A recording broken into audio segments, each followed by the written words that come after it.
بسم اللہ الرحمن الرحیم۔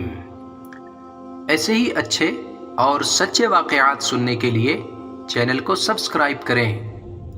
حضرت عائشہ رضی اللہ عنہا کا نکاح اور رخصتی۔ ام المؤمنین حضرت عائشہ رضی اللہ عنہا حضور صلی اللہ علیہ وسلم کی سب سے چہیتی بیوی تھیں۔ آپ ان سے بہت محبت کرتے تھے۔ حضرت عائشہ اور حضور صلی اللہ علیہ وسلم کا نکاح کس طرح ہوا اور کس طرح رخصت ہو کر وہ حضور کے گھر آئیں، آج کے ویڈیو میں آپ کو اس کے بارے میں بتاؤں گا۔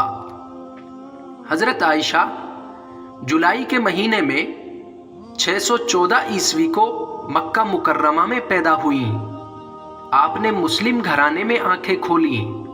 آپ کے والد حضرت ابو بکر صدیق رضی اللہ عنہ اور آپ کی والدہ ام رومان رضی اللہ عنہا بہت پہلے ہی مسلمان ہو چکے تھے۔ حضرت ابو بکر تو حضور صلی اللہ علیہ وسلم کے بہت ہی وفادار دوست تھے۔ ہر مشکل میں حضور کا ساتھ دیتے تھے اور ہر وقت جان قربان کرنے کے لیے تیار رہتے تھے۔ حضرت عائشہ رضی اللہ عنہا بچپن ہی سے بہت عقل مند اور ہوشیار تھیں۔ آپ کو کھیل کود کا بہت شوق تھا۔ دو کھیل تو بہت ہی زیادہ پسند تھے، گڑیا سے کھیلنا اور جھولا جھولنا۔ گڑیا تو حضرت عائشہ کے پاس اس وقت بھی تھی جب آپ رخصت ہو کر حضور کے گھر آ گئی تھیں۔ ایک مرتبہ حضور صلی اللہ علیہ وسلم نے حضرت عائشہ کے پاس کچھ کھلونے دیکھے تھے۔ ان کھلونوں میں گڑیا اور ایک گھوڑا تھا جس کے پر لگے ہوئے تھے۔ سن 10 نبوی میں حضور صلی اللہ علیہ وسلم کی پہلی بیوی حضرت خدیجہ کا انتقال ہو گیا۔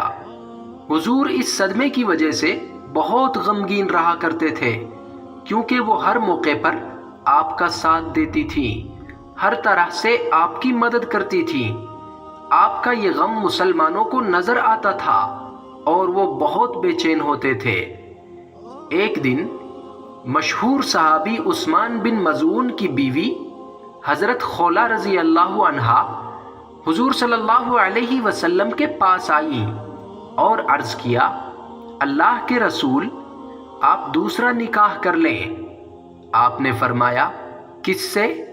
خولہ نے جواب دیا، بیوہ اور کنواری دونوں طرح کی لڑکیاں موجود ہیں، جس کو آپ پسند فرمائیں اس کی بات شروع کی جائے۔ حضور صلی اللہ علیہ وسلم نے فرمایا، وہ کون ہے؟ خولہ نے کہا، بیوہ تو سودا بنت زمعہ ہیں اور کنواری ابو بکر کی بیٹی عائشہ ہیں۔ آپ نے ارشاد فرمایا، بہتر ہے تم ان کے بارے میں بات شروع کرو۔ حضرت خولہ حضور کے پاس سے حضرت ابو بکر کے گھر آئیں اور ان سے تذکرہ کیا۔ حضرت ابو بکر نے کہا، یہ کیسے ہو سکتا ہے؟ حضور تو میرے بھائی ہیں اور عائشہ ان کی بھتیجی ہیں۔ حضرت خولہ نے واپس جا کر حضور صلی اللہ علیہ وسلم سے مسئلہ پوچھا۔ آپ نے ارشاد فرمایا، ابو بکر میرے دینی بھائی ہیں، خونی بھائی نہیں، اس لیے رشتہ ہو سکتا ہے۔ حضرت ابو بکر کو یہ معلوم ہوا تو فوراً انہوں نے رشتہ قبول کر لیا، مگر ان کے سامنے ایک اور پریشانی تھی۔ بات یہ تھی کہ بچپن میں حضرت عائشہ کا رشتہ زبیر بن مطعم کے بیٹے سے ہوا تھا، اس لیے ان سے پوچھنا ضروری تھا۔ چنانچہ حضرت ابو بکر زبیر بن مطعم کے پاس گئے۔ ان کا گھرانہ اس وقت تک مسلمان نہیں ہوا تھا۔ زبیر کے گھر آ کر حضرت ابو بکر نے پوچھا، کیا تم لوگ عائشہ کا رشتہ باقی رکھنا چاہتے ہو؟ زبیر کی بیوی بولی، اگر یہ لڑکی ہمارے گھر آ گئی تو ہمارے بیٹے کو بددین کر دے گی، اس لیے ہم یہ رشتہ نہیں کر سکتے۔ حضرت ابو بکر رضی اللہ عنہ اس جواب سے بہت خوش ہوئے اور گھر آ گئے۔ حضرت ابو بکر رضی اللہ عنہ نے اپنی بیٹی کا نکاح حضور صلی اللہ علیہ وسلم سے کر دیا۔ حضرت ابو بکر نے خود ہی نکاح پڑھایا اور 500 درہم مہر طے کیا گیا۔ اس طرح بہت ہی سادگی سے یہ نکاح ہوا۔ حضرت عائشہ کہتی ہیں، نکاح کے بارے میں مجھے اس وقت پتہ چلا جب میری امی نے مجھے باہر نکلنے سے روک دیا۔ یہ اللہ کے سب سے محبوب نبی اور نبی کی سب سے محبوب بیوی کا نکاح تھا، جس میں نہ فضول خرچی تھی، نہ کسی طرح کا ہلہ گلا اور نہ شور شرابہ تھا۔ نکاح اتنا مبارک تھا کہ جبریل علیہ السلام اس کی خبر لے کر حضور صلی اللہ علیہ وسلم کے پاس نکاح سے پہلے ہی تشریف لائے تھے۔ حضرت عائشہ فرماتی ہیں، جبریل علیہ السلام ریشم کے کپڑے میں لپٹی ہوئی ایک چیز لے کر حضور کی خدمت میں حاضر ہوئے اور عرض کیا، اللہ کے رسول، یہ دنیا اور آخرت میں آپ کی بیوی ہیں۔ حضور نے وہ کپڑا ہٹا کر دیکھا تو وہ میری تصویر تھی۔ نکاح کے 3 سال بعد حضور صلی اللہ علیہ وسلم ہجرت کر کے مدینہ منورہ تشریف لے آئے۔ جب آپ کو اطمینان حاصل ہو گیا تو مدینے سے زید بن حارثہ اور ابو رافع کو اپنے گھر والوں کو لینے کے لیے مکہ بھیجا۔ حضرت ابو بکر نے بھی اپنا ایک آدمی ساتھ میں روانہ کر دیا۔ حضرت عائشہ اپنی والدہ ام رومان اور اپنی بہن اسما کے ساتھ مدینہ آئیں اور بنو حارث بن خزرج کے محلے میں اتریں۔ مدینہ پہنچ کر اکثر لوگوں کو وہاں کی آب و ہوا راس نہ آئی اور بیمار ہو گئے۔ حضرت عائشہ بھی بیمار ہو گئیں اور ایسی بیمار ہوئیں کہ سر کے سارے بال گر گئے۔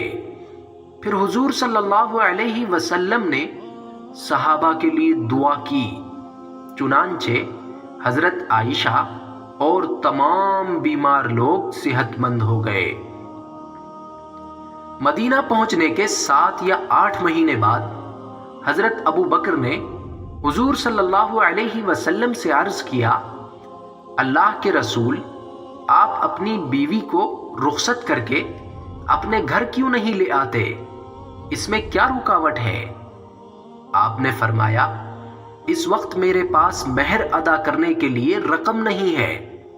یہ سن کر حضرت ابو بکر نے حضور کو 500 درہم دیے۔ حضور نے وہ تمام رقم حضرت عائشہ کو بھجوا دی۔ پھر حضور نے قبیلہ انصار کی کچھ عورتیں حضرت ابو بکر کے گھر بھیجیں تاکہ دلہن کو لے کر آئیں۔ جب عورتیں حضرت ابو بکر کے گھر پہنچیں تو حضرت عائشہ کی امی نے عائشہ کو بلایا۔ اس وقت وہ اپنی سہیلیوں کے ساتھ تھیں۔ جب حضرت عائشہ آ گئیں تو ان کے بال سنوارے اور رخصتی کے لیے ان کو تیار کیا۔ اس اہم موقع پر حضور صلی اللہ علیہ وسلم بھی وہاں تشریف لائے۔ آپ کی مہمانی کے لیے دودھ پیش کیا گیا۔ آپ نے تھوڑا دودھ پی کر حضرت عائشہ کو پینے کے لیے دیا۔ پہلے تو وہ شرمائیں، مگر پھر اپنی امی کے کہنے سے تھوڑا سا دودھ پی لیا۔ اس کے بعد رخصت ہو کر حضور کے گھر آ گئیں۔ اس طرح سادگی کے ساتھ یہ رخصتی ہو گئی۔ حضرت عائشہ رضی اللہ عنہا بہت خوبصورت تھی۔ آپ کا رنگ گورا مائل بسرخی تھا، اسی لیے آپ کو حمیرہ کہا جاتا تھا۔ حمیرہ کے معنی لال کے ہوتے ہیں۔ آپ بہت سادگی سے زندگی گزارتی تھیں۔ حضور صلی اللہ علیہ وسلم حضرت عائشہ سے بہت محبت کرتے تھے اور حضرت عائشہ بھی حضور پر اپنی جان نچھاور کرتی تھیں۔ ان کی محبت کے قصے انشاءاللہ پھر کسی ویڈیو میں آپ کو سناؤں گا۔ دوستوں، واقعہ اگر پسند آئے تو لائک کرنا نہ بھولیں، اور جاتے جاتے ایک پیارا سا کمنٹ بھی کرتے جائیں۔ السلام علیکم ورحمۃ اللہ وبرکاتہ۔